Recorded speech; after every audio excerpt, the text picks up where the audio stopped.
In this episode of Moi TV, it's me, Natalie from Hot Content. Laura has asked me to be her guest cocktail correspondent this week, and we're doing a fully virtual episode. Stick around to hear me sharing my advice on truly creating hotter content as part of a solid personal brand content strategy. Why don't we start with a quick intro, Natalie? If you've always wondered how to come up with a truly hot content strategy for your personal brand, then by the end of this episode, you'll know how I do it for my own business and for my clients too. I've been in business for the last 5 years now, and in the last year, I've really niched down and focused on YouTube. I work with personally branded influencers to help them hone their message through YouTube content.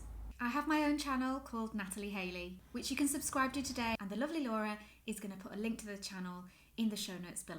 Oh, and don't forget to tell the story how we met Mavis. Oh yeah, we met in Edinburgh at the Content Marketing Academy conference, I think, in 2017. And then shortly after that, I asked you to take my photographs when I was doing a speaking gig at the Newcastle Startup Week. And you then took me out for a few drinks with some of the other Newcastle guys afterwards. And what a night that was. I think it was actually 5 o'clock in the morning before I got into bed. And I have never been out with any of the people from Newcastle ever again since then, because I've been so traumatized. I'm not quite recovered from that experience. And we've been really good friends since then, haven't we, Doris? We have these nicknames for each other. You're Doris, Laura, I'm Mavis. And that's because despite us being in new age digital businesses, we identify as a pair of old ladies, don't we, Dozza? Yes, that's right. We are definitely a pair of old souls who really love the countryside, and more than that, we love early nights. And before we kick off today, why don't you tell us which cocktail you've mixed for us to accompany your correspondence today, Natalie? Well, Doris, this right here is my cocktail. It's one of my favourite cocktails. I'll let you into a small secret. I'm not a huge cocktail drinker. I prefer my alcohol to taste of alcohol, and I'm not too keen on fruity drinks. However, I will always make an exception for this, which is a Pornstar Martini. Now, I made it slightly differently to how I would normally make it because I couldn't source any passion fruit. As you know, Doris, I live in a fairly rural area of Cumbria, and certain exotic fruits such as passion fruit are not always available. If you are lucky enough to be able to source passion fruit, I would suggest scooping the seeds from the passion fruit into the cocktail shaker, add vodka, Passoa and sugar syrup. Take a handful of ice and then shake. You then strain it into one of these delicious martini glasses. This one actually wandered home with me one night from the pub. You top up with Prosecco and then add half a passion fruit, plonk it on top. Delicious! I've mixed one too, so cheers, babes. Chin chin.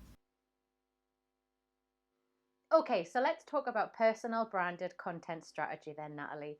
In your opinion, how is this different to more usual corporate content creation strategy? Well, put simply, a personal branded content strategy contains a whole lot more of you than just a standard content strategy. A content strategy is all about how you show up across all of your different channels. So that could be your website, your social media platforms, your YouTube channel if you have one, your blog, whatever medium you're using to communicate and connect with your audience. It's not just about the content that you do put on there, it's about how you put it there. So a really simple and classic example could be that you want to share on your social media platform that you've enjoyed a particular blog post from somebody that you admire, and you think it might be a useful resource for your audience too. So instead of just reposting a link to the blog content and describing what the post is all about, with a personal branded content strategy, you would do something much more than that. So you might share your own thoughts on the blog or article. You might share how it affected you, how it's helped you, tell a story, and make it more personal.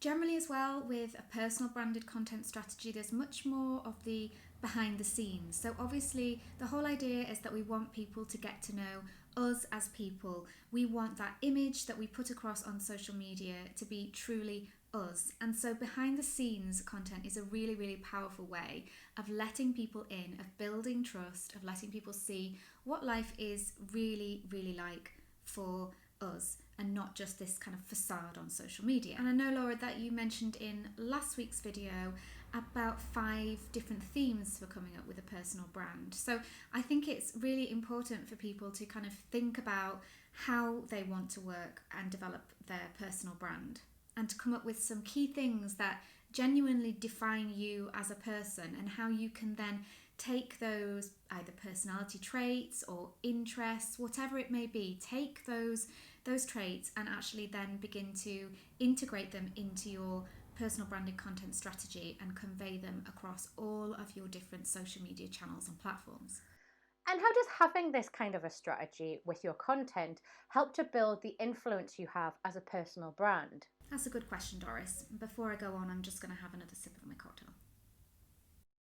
So, first of all, I think it gets you noticed. People tend to remember when you've shared something personal or shared something from behind the scenes in your life or behind the scenes of your business. It definitely makes you stand out, and I think it really builds trust as well. So there's lots of people that I've got to know, maybe just through Instagram or just through Facebook, for example, that I know that I would now love to work with, either have them as a member of my team, or they would be a dream client, or I would like to be a client of theirs. And it's purely down to the fact that I've come to get an idea of their personality. I know that I'm going to like them. I know that I do like them. I've started to trust them because I've seen so much of their content. I've seen how good they are at what they do and how committed and consistent they are. So it just goes to show how powerful this can be. How do you begin making things more personal if you're just getting started with a personal brand content strategy? Yeah, I think not everybody finds sharing themselves, sharing kind of behind the scenes, sharing their own personal views and opinions on things necessarily too easy. And I think a lot of people, especially to begin with, are frightened of putting themselves out there. And I think it's something that just takes time. I think the more that you start to do it, take baby steps, just gradually start to introduce more of yourself, your personality into your social media content, into whatever content form you're creating, the easier it will get. I think one of the most important things for people who are just starting out is to try not to be everywhere all at once and try not to do everything. So pick your platform, think about where you most want to be, and think about the kind of content that you most enjoy creating and that suits your personality type. And sometimes it can take a while to get to that point. It can take a while to realise what those content forms are that you most enjoy. So for example, I used to have a podcast and I did enjoy doing the podcast, but it was only when I started the YouTube channel that I really saw how when you find the content form that's for you, you put your heart and soul into it and it sort of consumes you. It's everything you want to do. And then the only other place that I really focus on is Instagram, because for me, YouTube and Instagram go hand in hand. I have a presence on other social media platforms, but YouTube and Instagram is where I put my most time, energy and effort. And our good friends Andrew and Pete, they always talk about the 90-10 rule, which is put 90% of your energy into one thing or one place, put 90% of your focus into that and the other 10% on all the other things. And I do believe that that is the only way. I'm really interested to know who you've picked here, but who do you recommend people go and take a look at when you want to give them some really good inspiration of people who have personal brand content strategy and they're doing it really well? Yeah, so there are loads of people that I could mention here. And when I was thinking about this, I'll be really honest. So there are lots of people that I follow on YouTube and Instagram, such as Amy Landino, Amy Porterfield's another prime example, and people like Maria Forleo. They are pretty way along in their content creation journeys, and their content is super polished. Their personal brands, they have had so much time to actually get them down to a T, and you will see that they are really honed and polished personal brands. But somebody that's really jumped out for me recently is Holly Gillen. So her YouTube channel is Holly G Studios, and that's the name of her business as a whole. Now Holly has a YouTube channel. Again, I'm sure Laurie will drop a link in the show notes below to Holly's channel. But basically what I love about Holly is the way that in her personal brand she shares all the different sides of her personality. We all have so many different sides to us. So for example, if you go on Holly G's website, you will see she has the most amazing photography done. She is dressed up like a Hollywood starlet. The theme of her website, because she used to work in video production, is very much centered around the theme of video, show reels. It's really clever how she's done it.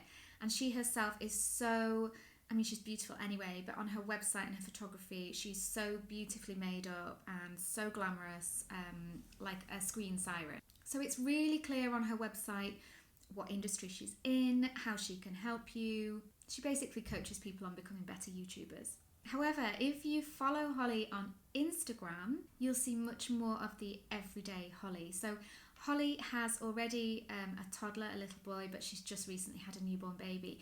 And she shows up on Instagram most days. She's talking about her business, but she's constantly doing video, just face to her iPhone. And she always has the little baby strapped to her, because for her, for the first few months of a baby's life, she always keeps them in the little papoose. And I mean, Holly, she's beautiful anyway. She doesn't need makeup, but she has absolutely no qualms about coming on camera, just jumping on her phone with absolutely no makeup, in her mum clothes, you know, vests and whatever else, and talking about YouTube and about her business. I think it's that honesty, that authenticity that's become such a buzzword, but in this case, that really is how she's being. She's being authentic. We have the screen version of Holly on her website, and then we have the behind the scenes, everyday version, Mum Holly, mum/running a business Holly, on her Instagram feed. So that's just a really interesting one for those people who feel that they can't and don't want to be 100% polished 100% of the time. It just goes to show that there are so many different ways of doing this, of creating this personally branded content strategy. I've been your host, Laura Pearman. And I've been your cocktail correspondent, Natalie Hailey. If you've enjoyed looking at personal branded content strategy with me today, then you should take a look at these episodes from WA TV. And don't forget to come over and see me on my Natalie Hailey YouTube channel. Thank you, Natalie. Mwah. Now, before you go anywhere, don't forget to subscribe. Mwah.